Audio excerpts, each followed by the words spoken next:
So on the screen, you will see first it starts off with the eligibility requirements that I just mentioned. And so there's some language here where it tells you about you're going to begin applying for the program. All applicants must be 18 years or older and applying on behalf of the entire household. And then if eligible, once again, one debit card will be issued per address. And at the end of the application, individuals will be asked to electronically sign their application.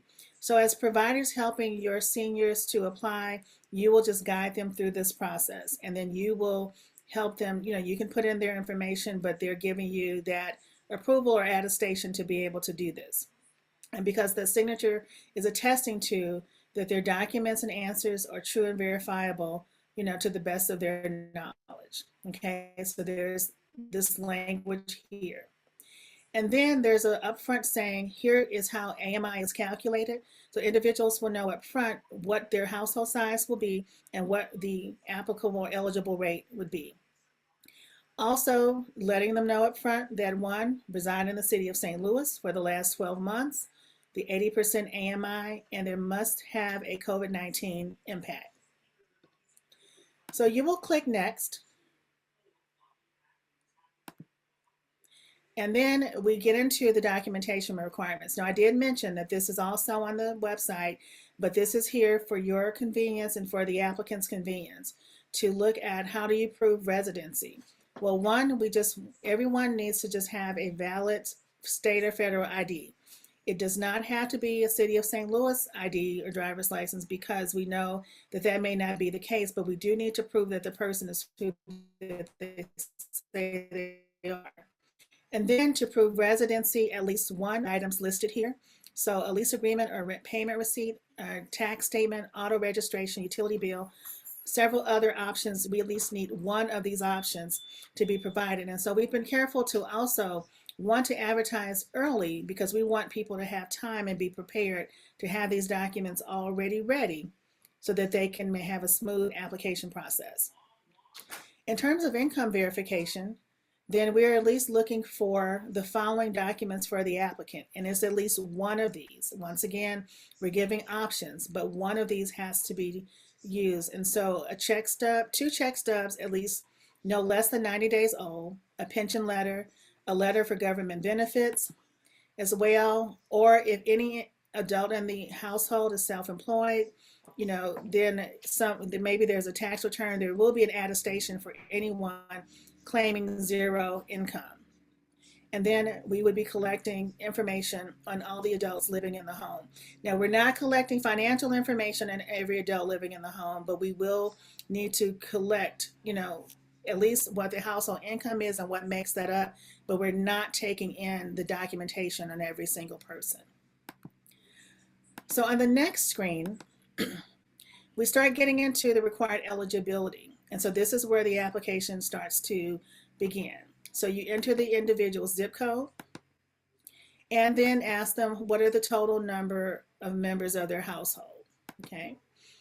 And then this is automatically calculating AMI to say, if I'm a household of 2, my income has to be at or below $44,529, or if above. So if I click above and try and click next, it's going to tell me that I have some additional information. So yes, I've lived in the city for 12 or more months. And yes, I have experienced a COVID-19 hardship. And I have had job loss, increased childcare expenses. Again, this is where you're certifying the COVID impact. If the COVID impact, financial impact is not listed here, then you can select other and note the details. Okay, now I'm going to change this really quickly just because I want to make sure we keep moving forward. So then you can note the details here.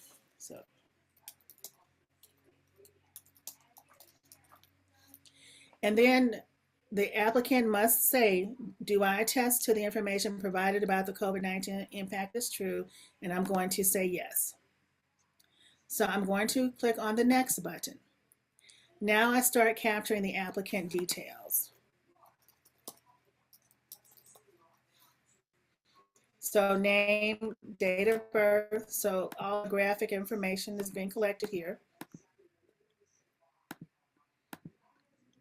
and my street address.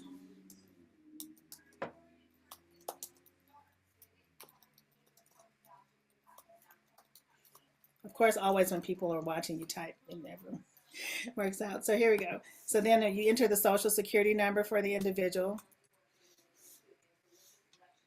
and monthly income before taxes, employment status. So you have various statuses here you can select from. We're collecting race and gender and ethnicity for demographic information.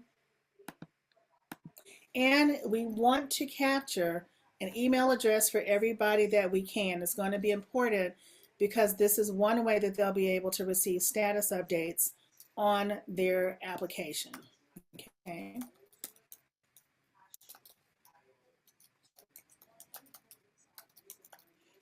Also, we're encouraging everyone to check this button to receive emails from the Office of Financial Empowerment that will also allow for additional information to be sent around financial education and more. So we're encouraging everyone to enroll in that program. And then we're also collecting mobile phone information. They can also provide their home phone or office phone. So for your population, again, if they work, I will say this, we're also able to provide updates via text message. So mobile is important, but we can also capture home phone number and office phone, but those are not required. And then we move here, and then they're looking at the total household monthly income. So I've already stated that my individual monthly income was $4,500. And if I put in there, if I'm only a household of one, then my income remains the same.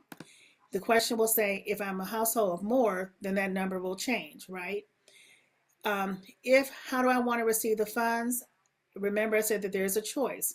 So I want the card physically mailed to my home. I don't want to have it sent electronically to a cell phone. I will tell you faster access to the funds if it goes to a cell phone, but that's only if people are comfortable using that option. Once again, everyone will receive plastic, but if they want to have the electronic option to add to Apple Pay or maybe Cash App or something, or use their code to buy something electronically, that they can do.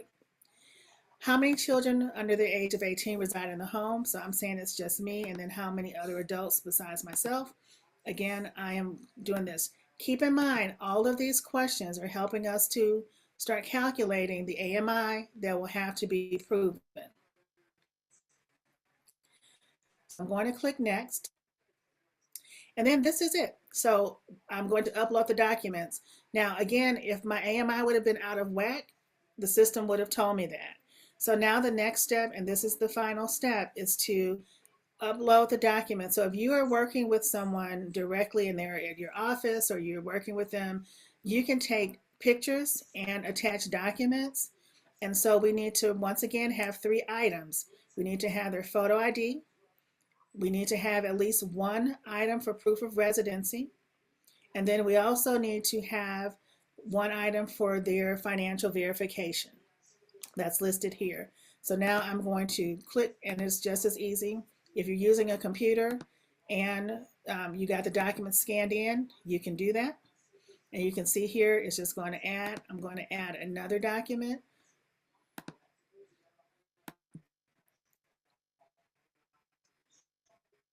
And I'm going to add my third document that I need to have verification for, okay? We'll do this one again. So now I've got 3 documents. Now, of course, depending on how you're adding them, if they're scanned in and you can just pull them in, or if you're using an iPad or a cell phone, it's as easy as being in the application and taking a picture, and it's going to upload right to that, okay, just based on the device that you're using. And then I have my 3 documents, I've met the requirements, and then I'm going to click next. Here's the final certification process that as the applicant, I certify that the information provided in this application is accurate and true. I agree to provide upon request any documentation on income sources. I attest that I or my family have been financially impacted by COVID, and that the information provided is accurate and true. I also understand that the information will be stored for up to 7 years and may be shared with the City of St. Louis and the U.S. Treasury offices. I also understand that if my household is determined to be eligible, that only one debit card will be provided. So once again, we're testing to all the parameters of the program. And then there's a warning language that this information is subject to additional verification at any time. So if I say yes, and I'm going to electronically sign this, and then I am complete with my application. So all I need to do is hit submit, and you see that it's processing. I get a verification message that my application has been submitted successfully. And then also there's some language here about more information, and the phone number will be provided to each and every applicant.